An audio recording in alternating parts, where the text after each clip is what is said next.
RTI India news लोकतंत्र का पहरेदार, हर उस आम जनमानस की आवाज़ जिसकी आवाज़ को दबाया जाता है। आज जम्मू यूनिवर्सिटी के बाहर सभी दलित समुदाय के लोग इकट्ठे हुए और काफ़ी समय तक पुलिस के साथ गहमागहमी हुई और वो प्रदर्शन करते नजर आए। उन लोगों की सिर्फ एक डिमांड है कि प्रोफेसर चंद्रशेखर को इंसाफ दिलवाया जाए। मैं आपको बताता चलूं कि प्रोफेसर चंद्रशेखर के बारे में ये कहा जा रहा था कि प्रोफेसर चंद्रशेखर जो कि यूनिवर्सिटी में पिछले 17 साल से नौकरी कर रहे थे, अचानक वो आत्महत्या कर लेते हैं। और जब वजह को जानने की कोशिश की जाती है तो वजह क्या निकल करके आती है कि उनके ऊपर कई स्टूडेंट्स के साथ सेक्सुअल हरासमेंट करने के मामले सामने आए हैं। 20 से 25 मामले बताए जा रहे थे, लेकिन शायद यूनिवर्सिटी के वो लोग जो नहीं चाहते थे कि एक दलित चेहरा प्रोफेसर से एचओडी बन जाए, वो कुर्सी पर उन सब के सामने बैठे और उन सब को हुक्म सुनाए। ये बर्दाश्त नहीं हुआ कि एक दलित समाज का व्यक्ति एचओडी बने। शायद यही एक कारण है कि प्रोफेसर को मौत को गले लगाना पड़ा। प्रोफेसर के बारे में अब खुलासे होना शुरू हुए। चंद्रशेखर के बारे में बताया जा रहा है कि चंद्रशेखर के 17 साल के पीरियड में उनके ऊपर ऐसा कोई भी इल्ज़ाम नहीं था जो इल्ज़ाम उन पर लगाए जा रहे हैं। और आज की अखबार में ये छपा हुआ है कि जिन छात्राओं के नाम दिए गए थे, जिन्होंने ये कंप्लेन की थी, आज सोमवार था, आज छात्राओं से पूछताछ होनी थी। 17 साल के कैरियर में प्रोफेसर चंद्रशेखर पर इल्ज़ाम क्यों नहीं लगे? प्रोफेसर के खिलाफ इंक्वायरियां क्यों नहीं बैठी? अचानक इतने सारे बच्चे इकट्ठे होकर के आते हैं और प्रोफेसर पर इल्ज़ाम लगा देते हैं। शायद यूनिवर्सिटी के उन लोगों को ये लगता था कि प्रोफेसर के हक में कोई खड़ा नहीं होगा और प्रोफेसर को बदनाम करके, उसे ब्लैकमेल करके हम एचओडी नहीं बनने देंगे। जहाँ तक कहानी समझ आ रही है उसमें यही दिखाई दे रहा है और यही बताया जा रहा है कि प्रोफेसर को एचओडी नहीं बनने दिया जा रहा था। इतनी नफरत, इतना जहर आखिरकार समाज में, वो भी आज के युग में, समझ में नहीं आता। साथियों, मैं ये भी कहना चाहता हूं कि सेहत के लिए सोना ठीक है, लेकिन हद से ज़्यादा सोना ठीक नहीं। तो जिस प्रकार ये घटनाएं हो रही हैं, तो मुझे लगता है कि अब दलित समाज के लोगों को जाग जाना चाहिए। वो अब नहीं जागेंगे तो कभी नहीं जाग पाएंगे। उन्हें इसी तरह दबाया जाता रहेगा। उन लोगों के ऊपर ऐसे मामले जो सरकारी कार्यालयों में हैं वो लगाए जाते हैं, बाद में उनमें से कुछ भी नहीं निकलता। जिस तरीके से प्रोफेसर चंद्रशेखर के ऊपर जो इल्ज़ाम लगाए गए, अब उनमें सच्चाई क्या निकलेगी क्या नहीं निकलेगी वो बात का मुद्दा है, लेकिन एक पढ़ा लिखा व्यक्ति जिसे मौत को गले लगाना पड़ा। तो जिस तरीके की घटनाएं बताई जा रही हैं कि प्रोफेसर को पीने के लिए पानी जब दिया जाता था, जब वहाँ पर और काफ़ी सारे प्रोफेसर बैठे होते थे तो प्रोफेसर को डिस्पोजल में पानी दिया जाता था। चंद्रशेखर जो प्रोफेसर थे, जो इस वक्त दुनिया में नहीं है, उन्हें डिस्पोजल में पानी दिया जाता था। तो आप ये सोचिए कि किस प्रकार वो प्रताड़ना झेलते होंगे, कितने परेशान रहते होंगे और किस तरीके से इन घटनाओं को झेल रहे थे। 17 साल का वो पीरियड जिसमें उनके साथ लगातार ये होता रहा, वो जाति का शिकार होते रहे।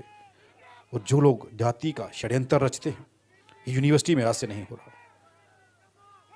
तो वहाँ के 4th क्लास एम्प्लॉयज़ से अगर आप मिलेंगे, आप जाइए वहाँ के 4th क्लास एम्प्लॉयज़ जो हैं उनसे अगर मिलने की कोशिश करें, उनका दुख जानने की कोशिश करें, तो आपको पता चल जाएगा कि जितने भी दलित समाज के 4th क्लास एम्प्लॉय हैं उन सब के साथ पक्षपात किया जाता है।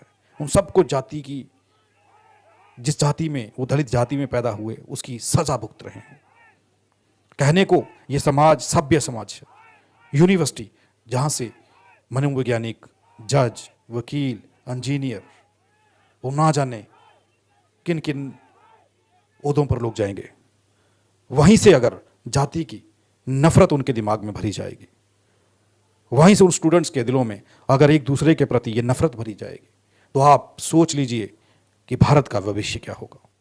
और प्रोफेसर चंद्रशेखर को, जिसके 17 साल के कैरियर में कोई दाग नहीं था, उसे चंद दिनों के अंदर इतने गंभीर आरोप लगाकर सस्पेंड किया गया,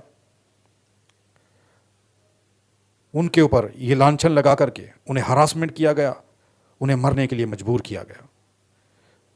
ये चंद्रशेखर की मौत नहीं, साथियों, ये प्रोफेसर चंद्रशेखर की मौत नहीं है, ये सभी उन प्रोफेसरों की मौत है जो वाकई में अपने दिमाग से, अपने जहन से जाति को निकालकर बच्चों को पढ़ाने के लिए आते हैं।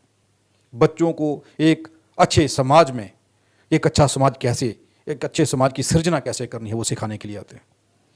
तो इस तरीके की मानसिकता के शिकार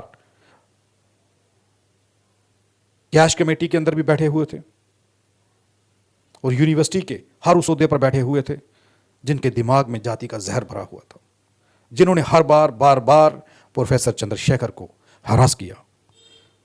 प्रोफेसर चंद्रशेखर की अगर ऐसी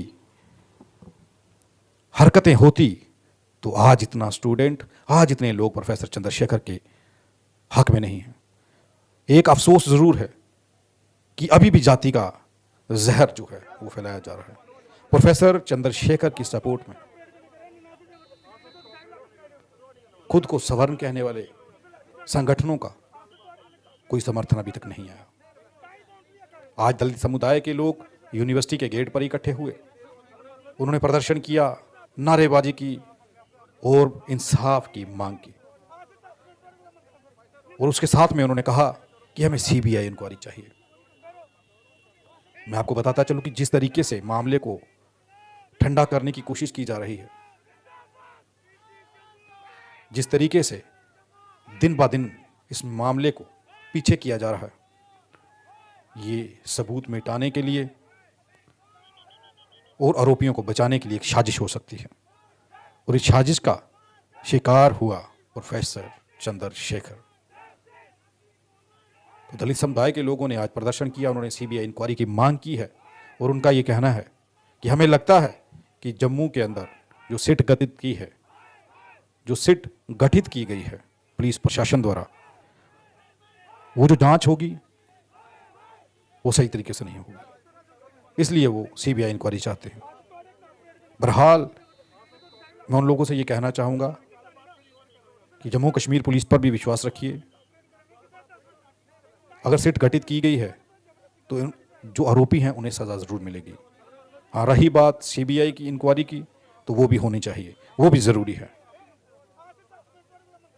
क्यों इस मामले को दबाने की कोशिश की जा रही है? कौन लोग हैं जो इस मामले को दबाना चाहते हैं? जो चंद्रशेखर की हत्या के आरोपी हैं, उनको जल्द से जल्द जेल की सलाखों के पीछे डालना चाहिए, ताकि वो पढ़े लिखे समाज के इंटेलिजेंट लोग जो अपनी काबिलियत पे आगे बढ़ रहे थे, उनको फांसी का फंदा लगाकर अपनी जान ना देनी पड़े। आप ऐसी ही खबरें देखने के लिए आरटीआई इंडिया न्यूज़ लोकतंत्र का पहरेदार के साथ जुड़े रहिए, और ऐसी ही खबरें हम आप तक पहुंचाएंगे, उनकी पड़ताल करेंगे, ताकि सच्चाई आप तक पहुंच सके। किस तरीके से आवाज़ें दबाई जा रही हैं, किस तरीके से लोकतंत्र में लोकतंत्र की हत्या की जा रही है। तो हमें लोकतंत्र के पहरेदार बनना होगा। अगर हम लोकतंत्र के पहरेदार नहीं बनेंगे तो साथियों ऐसी ही घटनाएं सामने आती रहेंगी, और इसी तरीके से पढ़े लिखे वर्ग के दलित लोगों को सरकारी कार्यालयों में आत्महत्या करने के लिए मजबूर किया जाएगा, और बाहर जो दलित समाज के साथ या उन गरीबे दबे कुचले लोगों के साथ होता है वो तो आप सब जानते ही हैं। तो आप जुड़े रहिए हमारे साथ, और ऐसी ही खबरें देखने के लिए हमारे चैनल को लाइक करें, सब्सक्राइब करें और कमेंट करें।